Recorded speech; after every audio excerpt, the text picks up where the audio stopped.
और इसलिए कहा गुरु प्यारे से जिसका संबंध है, प्रभु प्यारे से जिसका संबंध है, उसे हरदम आनंद ही। प्रभु प्यारे से जिसका संबंध है, उसे हरदम आनंद ही आनंद है।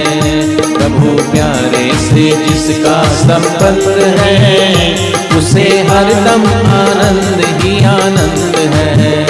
प्रभु प्यारे से, गुरु प्यारे से जिसका संबंध है, उसे हरदम आनंद ही आनंद है। गुरु प्यारे से जिसका संबंध है, उसे हरदम आनंद ही आनंद है।